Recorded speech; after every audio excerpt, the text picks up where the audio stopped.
Dalam pernyataan sikap berjudul Indonesia Darurat Kenegarawanan pada Kamis, Sivitas Akademika Universitas Islam Indonesia menilai kenegarawanan Presiden Joko Widodo pudar setelah pencalonan Gibran Rakabuming Raka sebagai cawapres. Menurut UII, putusan MK yang meloloskan Gibran syarat dengan intervensi politik dan terbukti melanggar etika yang membuat Anwar Usman diberhentikan dari jabatan Ketua MK. Selain itu, UII menuntut Presiden bersama aparat pemerintah untuk berhenti menyalahgunakan kekuasaan. Presiden dan aparat pemerintah juga diminta menghentikan politisasi dan personalisasi bantuan sosial. Distribusi bantuan sosial yang dilakukan Jokowi juga dinilai syarat kepentingan politik praktis yang diarahkan pada dukungan paslon tertentu. Menurut UII, mobilisasi aparat negara untuk dukungan paslon tertentu adalah tindakan melanggar hukum dan konstitusi. Mendorong calon presiden, calon wakil presiden, para menteri, dan kepala daerah yang menjadi tim sukses serta tim kampanye salah satu pasangan calon untuk mengundurkan diri dari jabatannya guna menghindari konflik kepentingan yang berpotensi merugikan bangsa dan negara. Sementara itu, pengamat politik Universitas Diponegoro M. Yulianto menyebut, keputusan cawapres nomor urut 3 Mahfud MD mundur dari jabatan Menko Polhukam menunjukkan etika berpolitik dan bernegara yang selama ini ditabrak oleh Presiden Jokowi dalam proses pemilu menjelang berakhir masa jabatannya. Sikap Mahfud juga dianggap sebuah tamparan kepada Presiden Jokowi yang sejak awal menyatakan sikap cawe-cawe dalam pemilu terlebih ditunjukkan pada tahapan penentuan usia Capres-Cawapres di Mahkamah Konstitusi hingga berkampanye untuk salah satu paslon. Jadi ini memang bagian dari pukulan telak terhadap etika berpolitik, etika bernegara ketika dia tampil sebagai pasangan calon presiden dan wakil presiden memang yang paling etis. Dia mengundurkan dari pemerintah dan tampil secara independen. Pukulan ini sasarannya kepada siapa? Pukulan ini sasarannya tentu pada Pak Jokowi toh, baik pemimpin utama di dalam pemerintahan yang tahu persis bagaimana proses perjalanan pencalonan putranya lewat putusan Mahkamah Konstitusi. Keputusan Mahfud MD mundur dari jabatan Menko Polhukam karena menjadi calon wakil presiden mendapat apresiasi berbagai kalangan, meski tidak dilakukan di awal tahapan pendaftaran Capres-Cawapres lalu. Tim Liputan CNN Indonesia.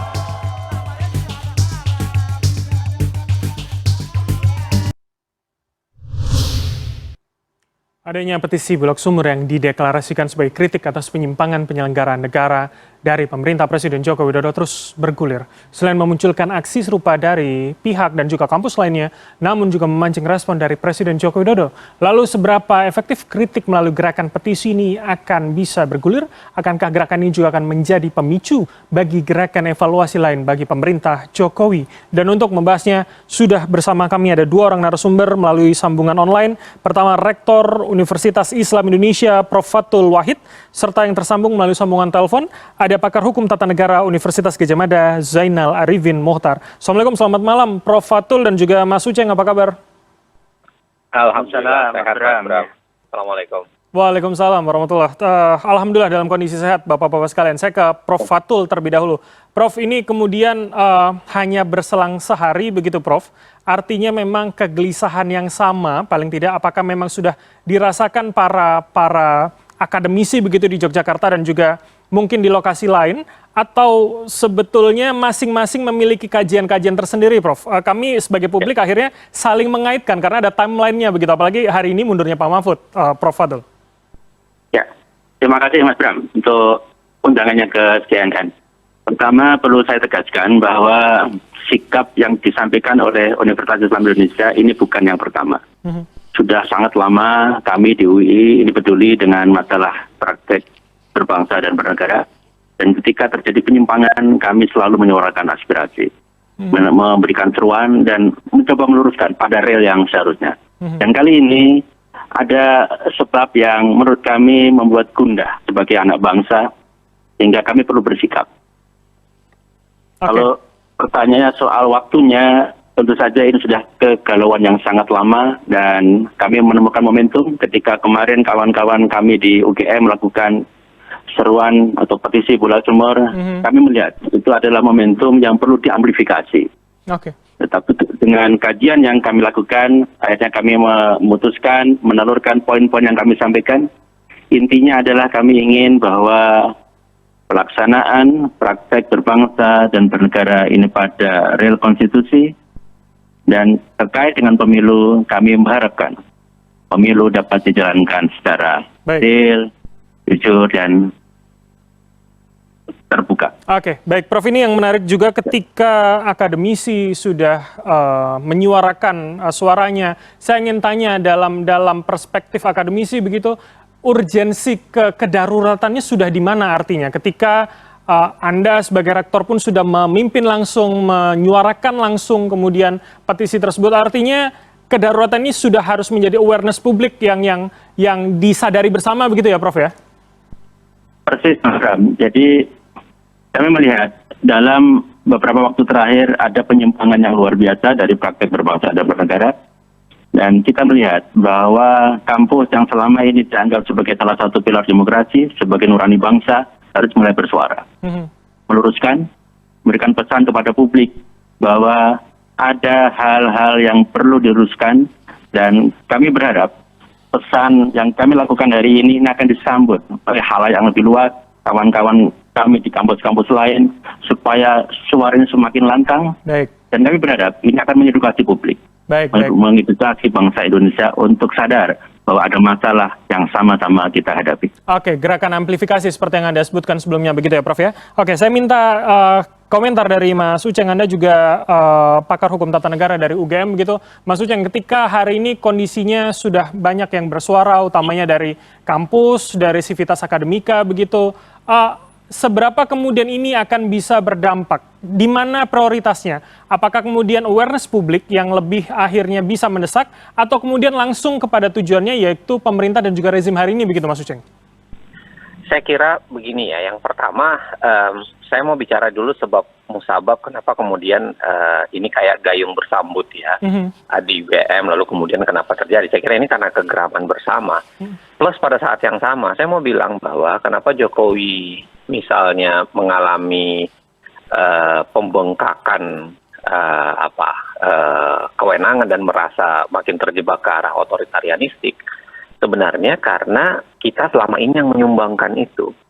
Cukup banyak di antara kita yang membiarkan itu, bahkan menyokong, seakan-akan menyokong presiden dengan segala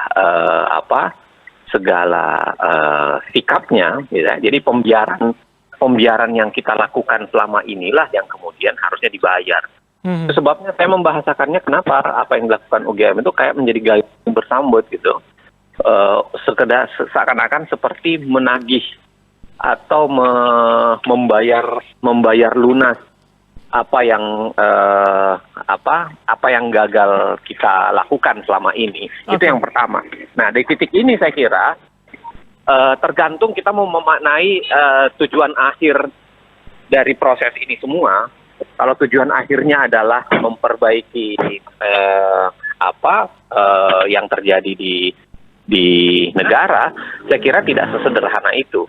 Kenapa tidak sederhana? Karena apa yang dilakukan oleh Pak Jokowi sebenarnya juga sudah dihimbau oleh beberapa orang sekian lama, tetapi kan tetap dilakukan. Misalnya kalau kita bicara soal cawe-cawe, kan orang sudah bicara larangan cawe-cawe, sebenarnya dorongan tidak cawe-cawe, tapi kemudian tetap saja dilakukan. Ini artinya saya kira apapun yang kita lakukan harus dikonversi, tidak lagi sekedar dalam bentuk himbauan, tapi kemudian masuk pada tekanan publik yang jauh lebih kuat. Nah, di titik itu saya berharap tidak cuma 1-2, tapi ini menjadi gerakan yang berresonansi gitu. Jadi bunyi yang kemudian dilakukan di banyak tempat tentu akan memberikan tekanan yang berbeda kalau kemudian itu bunyi hanya terjadi di tempat-tempat tertentu. Maka pekerjaan rumah pertamanya saya kira adalah bagaimana menaikkan tone lalu kemudian membunyikan secara kolektif. Mas Uceng.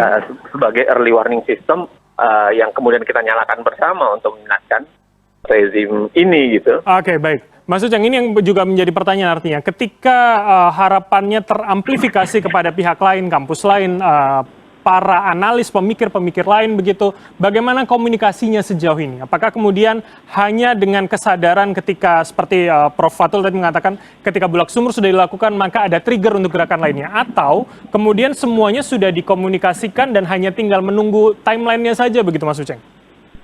Saya tidak tahu ya apakah ini sudah dikomunikasikan atau tidak. Tidaknya dalam belajar dari apa yang dilakukan UGM, rasanya kita nggak pernah membuat janjian bersama dengan UII dan lain-lain sebagainya. Jadi nggak ada tuh kalau sudah komunikasi.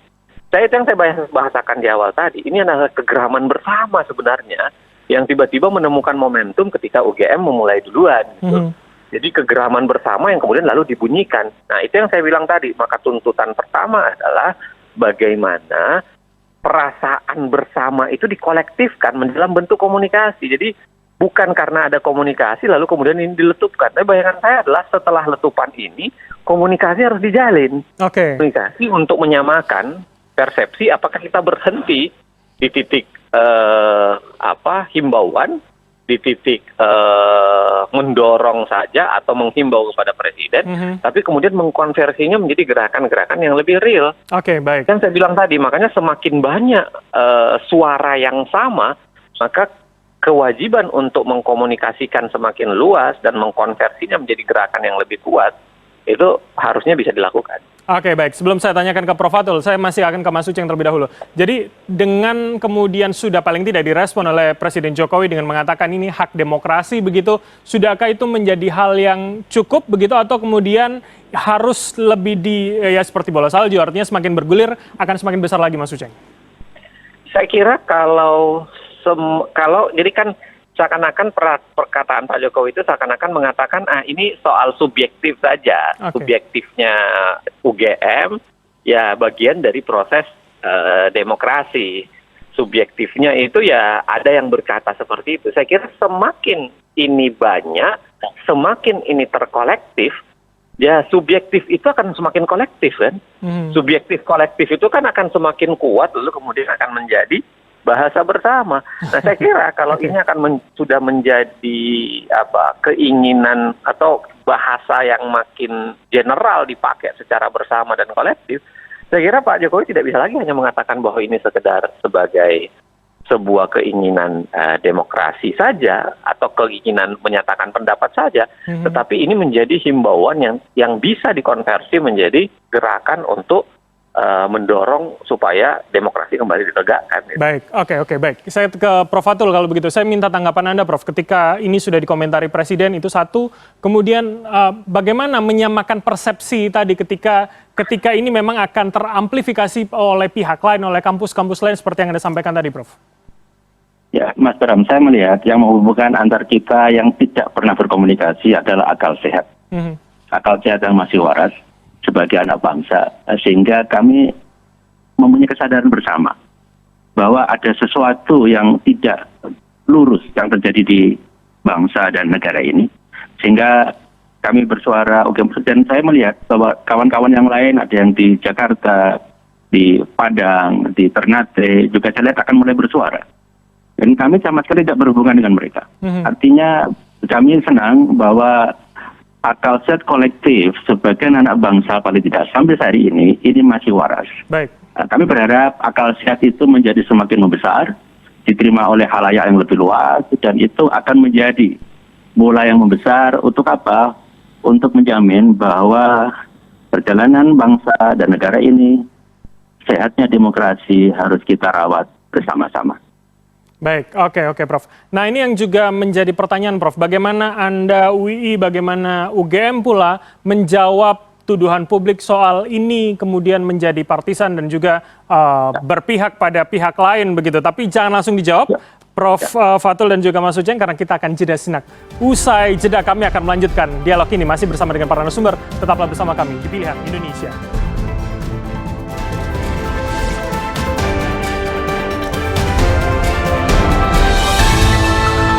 Anda masih bersama kami di Pilihan Indonesia dan saya masih akan melanjutkan dialog bersama dengan para narasumber. Ada Prof. Fatul dan juga Mas Uceng tersambung dari luar studio. Tapi sebelumnya saya akan sajikan terlebih dahulu statement dari Capres Ganjar Pranowo yang mengatakan jika kelompok intelektual sudah berbicara, artinya butuh atau diperlukan penanganan serius. Kita dengarkan bersama terlebih dahulu. Ya, saya kira kampus, civil society sudah membicarakan itu, maka dalam demokrasi hari ini masyarakat dengan seluruh elemen bekerja keras untuk menyelamatkan demokrasi. Sehingga kita harapkan semuanya akan bisa kembali kepada koridor. Saya kira kalau para intelektual sudah mulai bicara seperti ini, rasa-rasanya yuk kita kembalikan bareng-bareng, masih ada waktu. Jangan mencederai. Oke? Baik, saya akan langsung ke Prof. Fatul. Prof, kalau saya secara pribadi tentu sepakat dengan frasa yang Anda gunakan, ini adalah sebuah kegeraman bersama begitu. Tapi kemudian setelah dikomentari, bagaimana Anda dan juga UII begitu bisa menjelaskan kepada publik yang menuduh kemudian ini menjadi gerakan partisan. Artinya ketika bicara biner maka ada yang kanan, ada yang kiri begitu paling tidak, Prof, logikanya. Bagaimana kemudian Anda menjawab itu? Ya, Bram, kita tidak bisa mengontrol persepsi orang. Tapi kalau Mas Bram ikuti, UII bersikap tidak hanya ketika pemilu saja. Setiap saat ada masalah kami bersikap.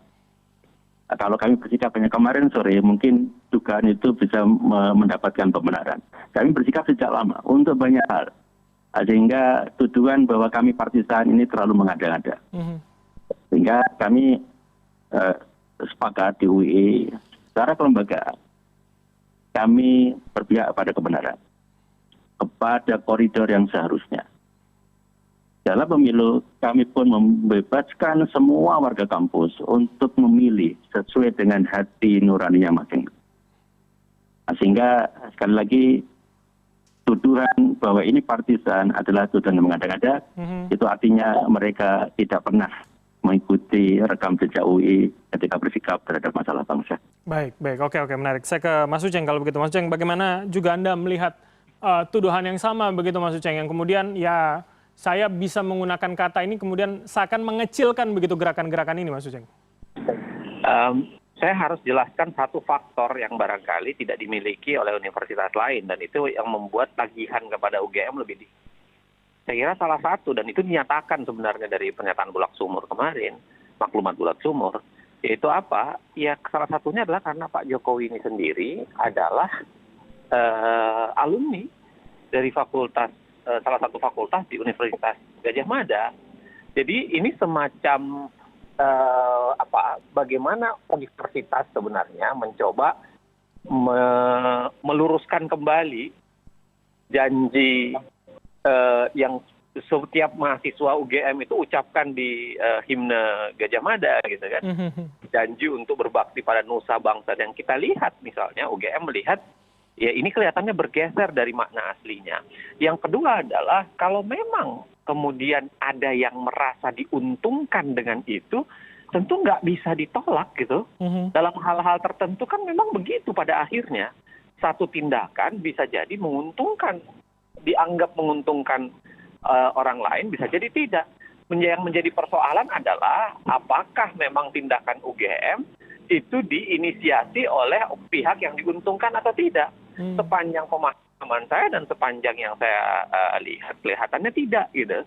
Jadi tidak ada korelasi antara pihak yang diuntungkan dengan apa yang dilakukan oleh UGM. Baik. Kecuali terbukti sebaliknya ya, dan saya tidak melihat itu sampai sekarang. Saya nggak melihat adanya misalnya pihak yang merasa diuntungkan itulah yang menginisiasi atau yang kemudian mendorong-dorong UGM untuk melakukan itu. Nah yang ketiga yang paling penting sebenarnya apa yang disampaikan oleh Pak Fatul Wahid, ini kita bicara soal prinsip demokrasi, kita bicara soal prinsip konstitusionalisme yang sebenarnya sedang tercabik-cabik. Maka panggilan itu adalah panggilan kolektif. Ya kan?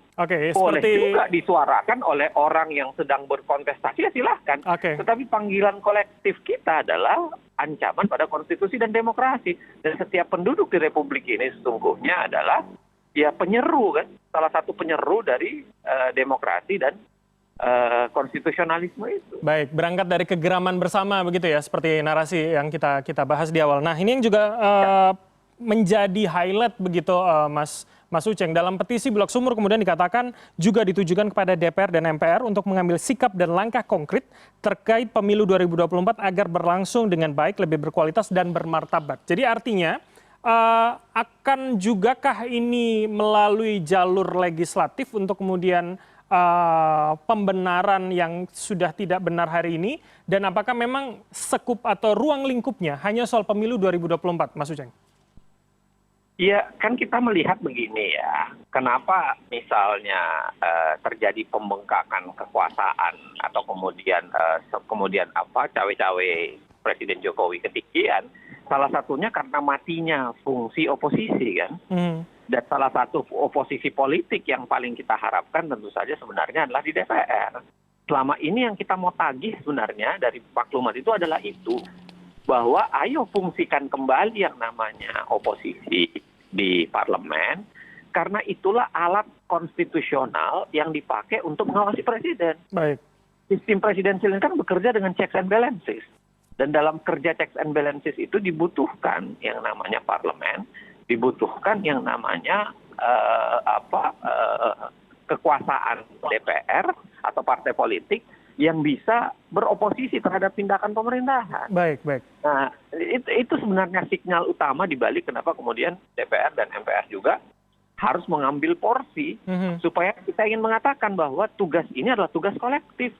Jangan kemudian dianggap universitas turun, lalu kemudian kekuatan politik tidak ngapa-ngapain gitu. Oke. Baik, artinya selain kemudian melahirkan atau menumbuhkan kembali awareness publik yang kita katakan sebagai gerakan yang teramplifikasi tadi, artinya harus ada medium lain begitu ya, melalui legislatif yang juga dihidupkan kembali ya Mas Uceng? Persis. Oke, baik. Saya minta komentar dari Pak Fatul, artinya deklarasi UI hari ini akan jugakah mengambil langkah yang sama, atau kemudian awareness tadi yang Anda sebutkan di awal ini yang masih menjadi prioritas UI hari ini, Prof? Ya, dalam poin-poin yang kami sampaikan, ada yang kita mengajak elemen bangsa secara umum, tapi juga ada yang kami tujukan misalnya kepada DPR. Bagaimana DPR misalnya kembali memfungsikan atau peran pengawasannya kepada pemerintah. Yang kita lihat selama ini tampaknya saya personal jarang mendengar DPR secara lantang memberikan koreksi kepada langkah-langkah yang dilakukan oleh Presiden misalnya. Dan kita berharap DPR kembali aktif, kembali pada jati dirinya, kembali pada fungsi yang diamanahkan kepadanya untuk melakukan fungsi kontrol, fungsi pengawasan kepada Presiden. Karena kampus tidak mungkin melakukan itu, sehingga kami berharap apa yang kami sudah lempar ke ruang publik ini ditangkap oleh pihak-pihak yang mempunyai kuasa untuk itu. Dan kami menitipkan pengharapan yang sangat besar bahwa pesan ini tidak hanya menguap saja, tetapi betul-betul bisa tindak-lanjuti dalam langkah-langkah konstitusional seperti yang saya mengatakan Mas Uceng tadi, yang semuanya ditujukan untuk perbaikan praktek berbangsa dan bernegara. Prof, terakhir, berarti artinya ruang lingkupnya hanya kemudian pada pelaksanaan Pilpres Pemilu 2024 begitu ya? Karena kemudian hari ini paling tidak publik akhirnya mengaitkan apa yang kemudian juga disuarakan oleh petisi 100 begitu beberapa waktu yang lalu soal pemakzulan begitu. Adakah arah yang juga ke sana begitu, Prof? Yang kami suarakan adalah hati nurani, Mas Bram. Artinya kebetulan sekarang momentumnya adalah Pilpres atau pemilu. Tapi jauh sebelum masa pemilu kami sudah menyuarakan banyak hal. Saya masih ingat beberapa tahun yang lalu misalnya ketika Undang-Undang KPK diubah, kami juga bersuara, bahkan kami sampai mengajukan judicial review ke MK. Baik. Kami bersidang lebih dari 1 tahun, meskipun kami akhirnya kalah. Dan itu adalah komitmen kami sebagai anak bangsa, sebagai kampus yang dianggap sebagai salah satu pilar demokrasi, dianggap sebagai nurani bangsa untuk merawat akal sehatnya. Dan kita tidak masuk dalam politik praktis. Baik. Kami tidak masuk hal yang sifatnya partisan. Baik. Oke. Menjaga marwah dari gerakan ini agar tetap sesuai dengan konstitusi dan juga aturan yang berlaku. Terakhir saya ke Mas Uceng, artinya follow up-nya akan seperti apa kemudian Mas Uceng, baik dari UGM maupun teman-teman aktivis Civitas Akademika di Jogja, Mas? Saya kira tadi saya sudah sampaikan ya, yang paling penting menurut saya biarkan ini beresonansi dulu, biarkan mau saya biarkan suara ini akan terus berlanjut, karena saya kira kelihatannya di beberapa tempat itu sudah mulai beredar juga ya undangan kapan akan melakukan apa. Saya ngelihat itu di beberapa tempat itu, dan itu beredar di begitu banyak grup WhatsApp. Saya kira biarkan ini berlanjut dulu, lalu kemudian baru kita satukan agenda apa sebenarnya yang mau dilakukan. Tapi terus terang saya ingin mengatakan agenda yang dibawa UGM ini bukan hanya soalan Jokowi sebenarnya. Ini bukan hanya soalan Pilpres 2024. Ini bicara soal nasib negara. Bagaimana mungkin kita bisa menemukan Indonesia emas 2045 kalau kemudian prinsip nuansa demokrasi kita, penegakan hukum kita itu tercabik atau terganggu dari sekarang. Makanya saya kira agenda ini harusnya dilakukan, termasuk untuk mengingatkan siapapun presidennya yang terpilih, jangan lagi mengulang itu. Baik. Masuk untuk presiden selanjutnya Republik ini itu harus betul-betul kita berani untuk batasi kekuasaan.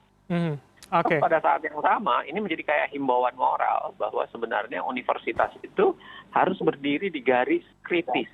Waktu akan menguji, Mas Bram, saya kira bagaimana universitas bersikap, apakah kemudian akan mengkhianati sikap-sikap demokratis itu atau tidak. Baik, oke, Mas Ujang. Inilah ujian itu akan terjadi sejauh mana universitas memegang sikap kritisnya. Siapapun presidennya, universitas harus tetap kritis pada kekuasaan yang sangat mungkin, sangat tergoda untuk menjadi otoritarian seperti dalam sistem presiden. Oke, paling tidak publik hari ini melihat ketika universitas, ketika Civitas Akademika sudah bersuara, maka ini menjadi penanda, menjadi pertanda begitu yang kemudian harus kita sadari bersama. Terima kasih atas waktu dan juga insight dari para narasumber. Pertama, pakar hukum tata negara UGM, Mas Uceng Zainal Arifin Mukhtar, serta Rektor Universitas Islam Indonesia, Prof. Fathul Wahid, telah bergabung sama kami. Selamat malam, sehat selalu Bapak-Bapak sekalian. Selamat malam, Mas Bram. Selamat malam, Mas Bram. Terima kasih. Terima kasih.